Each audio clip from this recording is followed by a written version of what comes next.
नमस्कार दोस्तों।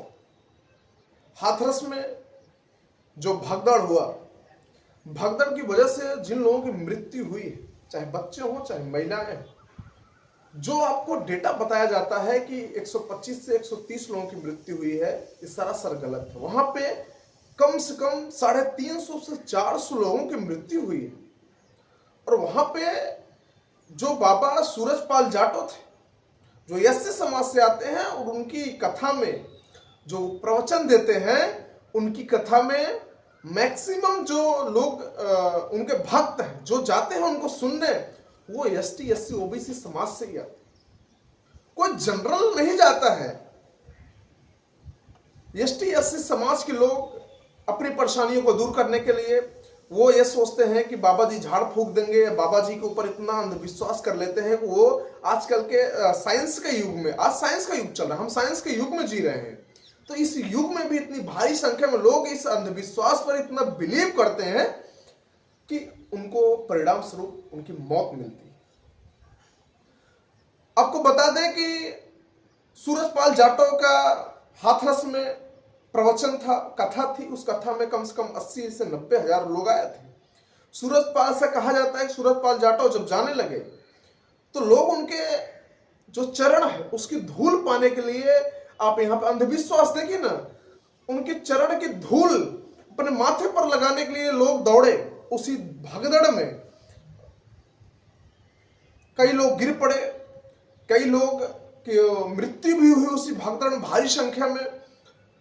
और इसमें आपको बता दें कि जो सूरजपाल जाटव का जो प्रवचन होता था, उसमें वो भारी संख्या में जो लड़कियां हैं, जो नाबालिग लड़कियां हैं जिनकी शादी नहीं हुई है, 18 साल 17 साल, वो ऐसे घरों को चूज करता था ना, उनके पास ऐसे अपने आप को अट्रैक्ट लड़कियों को करता था कि जो 15 से 18 साल या 19 साल 20 साल जो कुंवारी लड़कियां हैं, वो उनको गोपीय बनाता था और उनको अपने सभा जो प्रवचन करता था उसको फर्स्ट लाइन में बैठाता था।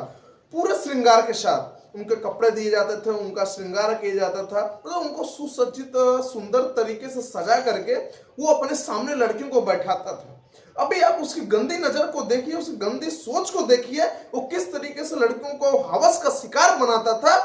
और वो कहता था कि ये गोपियां हैं।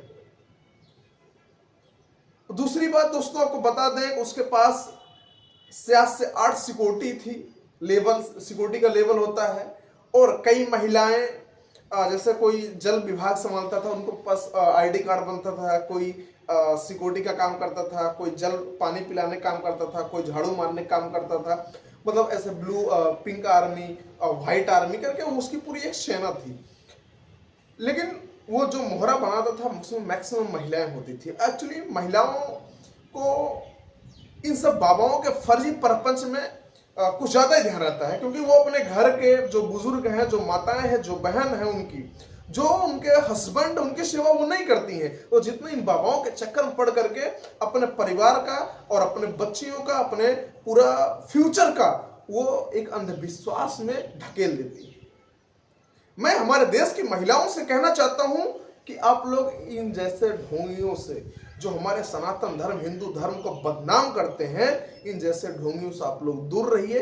आप लोग अपने घर में अपने माता पिता, अपने हस्बैंड का, अपने बच्चों की सेवा करिए। उनसे बढ़ करके इस धरती पे कोई भगवान नहीं है। आपके लिए भगवान वो है जो आपको आपकी सम्मान करता हो, आपको परेशानी को दूर करता है, आपके जो आप खाना खाती हो, जो मेहनत करके पैसा कमाता है, आपको खाना खिलाता है, और उस खाने की वजह से आज जब जिंदा रहते हो तो आप उससे बड़ा भगवान आपको इस धरती कोई नहीं मिलेगा। तो मैं ये कहना चाहता हूं कि आप लोग इन जैसे फर्जी बाबाओं को के परपंच में या इनके पाखंड में न पड़े, और आप अपने हस्बैंड का, अपने घर में आपके बुजुर्ग हैं, आपके माता पिता, आप उनकी सेवा करें, सच्चे दिल से श्रद्धा करें, वही आपके लिए भगवान है। सूरजपाल जाटव की बहुत बड़ा साम्राज्य था, और 21 विभाग में उसकी कोठी, और उसकी कोठी के अंदर कोई भी भक्त अलाउ नहीं है। हमारी कुछ माताएं ऐसे कह रही है कि हम तो, हमारा तो दुर्भाग्य है कि हम वहां पे नहीं मरे, हम वहां मर जाते, हमारे लिए सौभाग्य था। माता जी, आप एक पाखंड में जी रही है। यह अंधविश्वास है, यह अंधभक्त है कृपया आप इस अंधभक्ति को न दिखाएं। आप मर जाएंगे तो वो बाबा फरार हो गया ना, 500 लोगों के मरने के बाद एक बार भी बोलने नहीं आया। जो ये दावा करता है कि हम बड़ी से बड़ी बीमारी ठीक करते हैं, लेकिन उसको ये नहीं पता होता है कि उसके अंदर बीमारी है, उसको ठीक नहीं करता है, वो आपकी बीमारी कैसे ठीक करता है? आप ये सोचिए ना।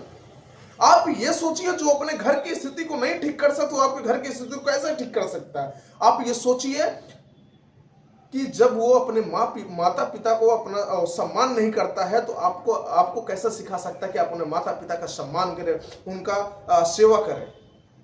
आप सोचिए। आप सोचेंगे तो आपको सारी चीजें समझ में आएंगी किस तरीके से ये पाखंड हमारे देश में फैल रहा है।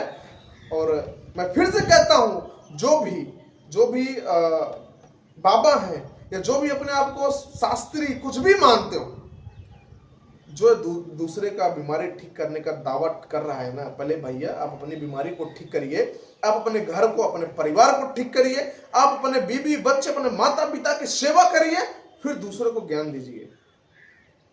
और मेरा भारत के सभी महिलाओं से, सभी लोगों से निवेदन है, आप लोग एक पाखंड के रूप में न पड़े। आप लोग अपने मेहनत से पैसा कमाएं। आपकी परेशानी तब दूर होंगी जब आप पैसा कमाएंगे। नहीं कमाइएगा, नहीं मेहनत करिएगा, आपका इन बाबाओं के चक्कर में समय बर्बाद होगा, इसके अलावा कुछ नहीं होने वाला आपका। जय श्री राम।